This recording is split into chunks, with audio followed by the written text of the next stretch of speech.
काजल अपने माँ और पिताजी के साथ एक छोटे से शहर में रहती थी। काजल की माँ घर में खाना बनाकर डिब्बे में पैक करके काजल के पिताजी केशव को दिया करती थी और केशव खाने के डिब्बे फैक्ट्री में पहुँचाने का काम करते थे।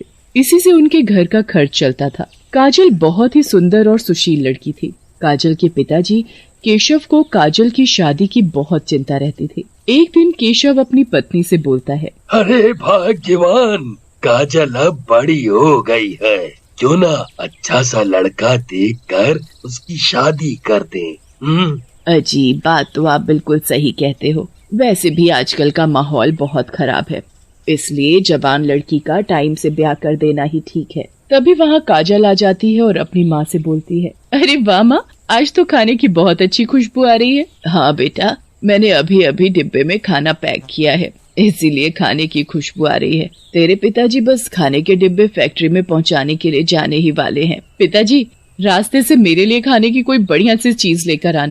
गेम्स खेलते खेलते थक जाओगे, लेकिन विंजो पर गेम्स खत्म नहीं होंगे, क्योंकि यहाँ है cricket, ludo, free cell, snake rush जैसे 70 से भी ज्यादा एक्साइटिंग गेम्स। जैसी स्किल वैसे गेम्स। तो खेलो और जीतो लाखों के कैश रिवॉर्ड्स और डायरेक्ट विड्रॉ करो पेटीएम, यूपीआई या बैंक में। सिर्फ गेमिंग नहीं, शॉपिंग भी करो। विंजो स्टोर पर मिलते हैं asphalt, Minecraft, free fire games की करेंसी सबसे सस्ते दाम पर, और बिग बाजार, डोमिनोज, मिंत्रा, हॉटस्टार, गाना जैसे कई बड़े ब्रांड्स के डिस्काउंट कूपन भी। इतना ही नहीं, रोज विंजो स्पिनर घुमाओ और जीतो रिवार्ड्स रोजाना। 10 दिन लगातार स्पिन स्ट्रेक बनाकर जीतो बाइक एंड स्मार्टफोन। अब विंजो पर इतना कुछ है और कितना बताऊं। विंजो डाउनलोड करो और खुद एक्सपीरियंस करो। Thank you friends.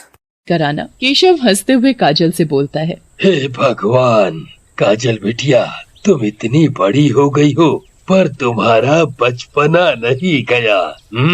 ठीक है, मैं आते वक्त रास्ते से कुछ खाने के लिए ले आऊंगा।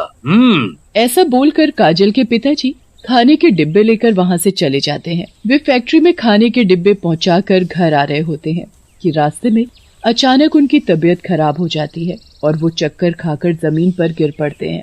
कुछ लोग केशव को उसके घर छोड़ आते हैं। काजल जल्दी से डॉक्टर को बुला लेती है और डॉक्टर केशव का इलाज करता है। उसे 1 महीने का आराम करने के लिए बोल देता है। केशव बहुत दुखी होकर बोलता है, हे भगवान, अब क्या होगा? अब कैसे खाना फैक्ट्री के लोगों तक पहुंचेगा? हे भगवान, ये क्या हो गया मेरे साथ? ये क्या हो गया? तभी काजल अपने पिताजी से बोलती है, अरे पिताजी, आप चिंता क्यों करते हो? जब तक आप पूरी तरह से ठीक नहीं हो जाते, तब तक मैं फैक्ट्री में खाने के डिब्बे ले जाया करूंगी।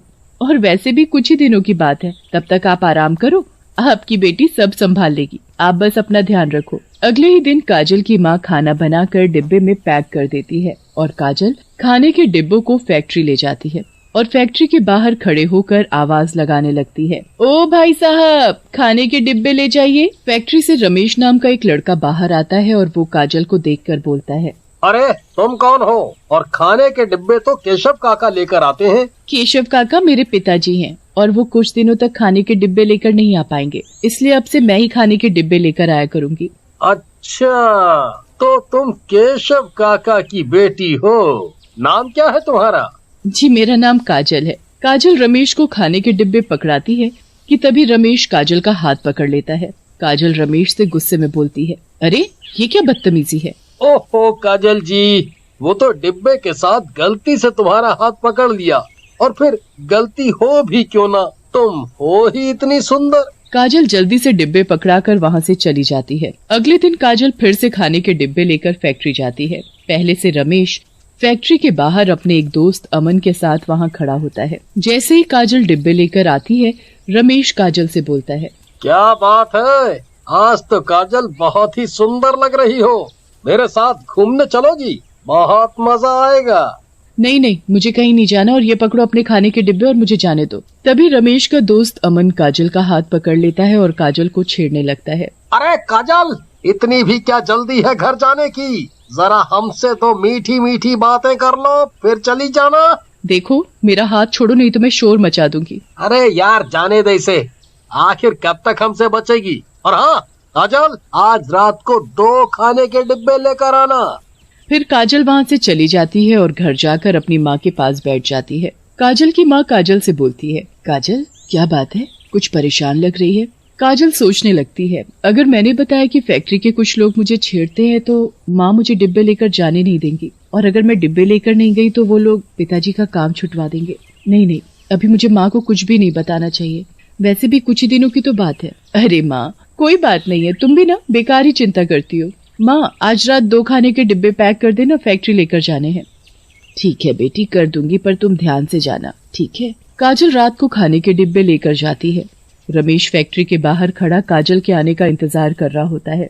जैसे ही काजल डिब्बे लेकर आती है, रमेश काजल के पास जाता है और काजल से बोलता है, अरे काजल रानी, मैं कब से बाहर खड़े तुम्हारा ही इंतजार कर रहा था।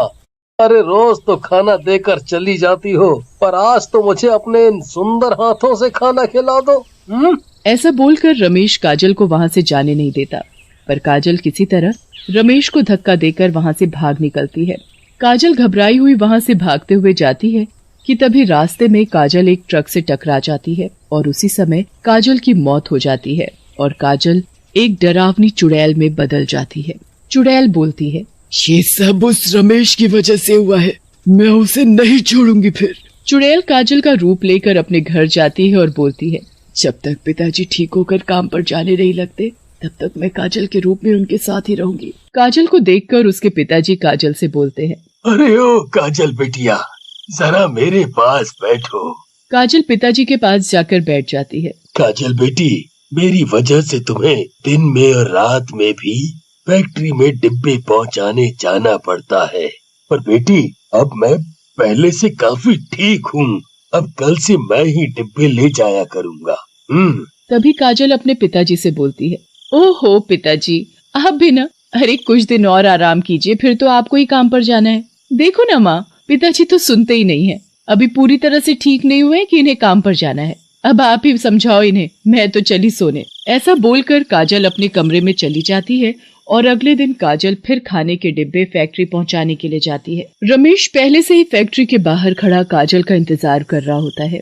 जैसे ही काजल को देखता है, वो काजल से बोलता है, ओह, आ गई काजल मैडम। कल रात तो मुझे चकमा देकर भाग गई थी, पर आज मैं तुझे जाने नहीं दूंगा, देखता हूँ कैसे भागती है।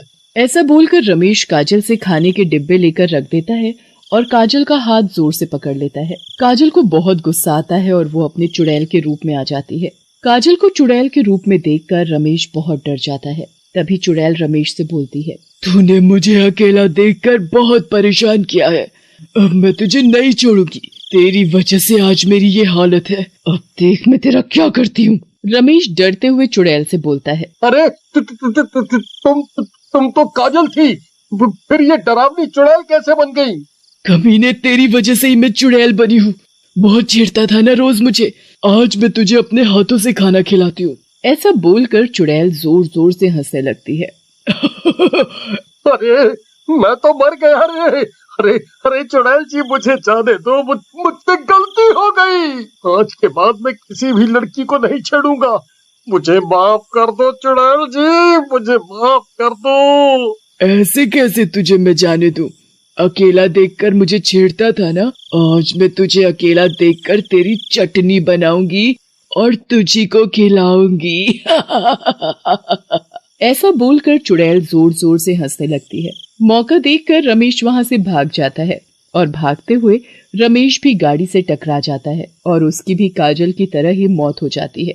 ये सब देखकर चुड़ैल को बहुत खुशी मिलती है और वो बोलती है, इसके मरने से मेरे कलेजे को बहुत राहत मिली है। अभी तो इसके दोस्त अमन को भी सबक सिखाना बाकी रह गया है, तभी मेरे कलेजे को पूरी राहत मिलेगी। ऐसा बोलकर चुड़ैल काजल के रूप में अपने घर वापस जाती है और रात होते ही काजल अपनी माँ से डिब्बे में खाना पैक करा लेती है और डिब्बा लेकर फैक्ट्री चली जाती है। फैक्ट्री पहुंचकर काजल आवाज लगाती है, अरे साहब, खाने का डिब्बा लाई हूँ, आकर ले जाइए। अमन फैक्ट्री से बाहर आता है और बोलता है, अरे काजल तुम, और आज रात को तो खाने का डिब्बा नहीं मंगाया? चलो अब तो माँ ही गई हो तो डिब्बा दे ही दो।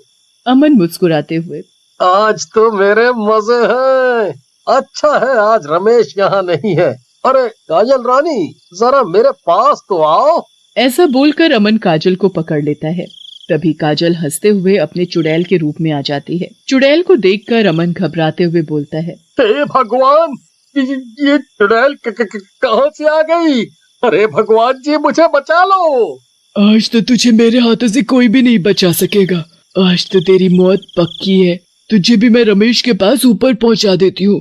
तुम दोनों ने मुझे बहुत परेशान किया, जिसकी वजह से मेरी मौत हो गई। मेरे माँ पिताजी का एक मैं ही सहारा थी, और जब उन्हें ये पता चलेगा कि अब मैं नहीं रही तो उन दोनों पर क्या बीतेगी। काजल, मैं सच में तुम्हारा गुनहगार हूँ, इसलिए तुम जो सजा मुझे दो वो मुझे मंजूर है। तुम्हें अपनी गलती का पछतावा है, इसलिए मैं तुम्हें कुछ नहीं करूँगी। काजल को भी मुक्ति मिल जाती है और वो हमेशा के लिए वहाँ से चली जाती है।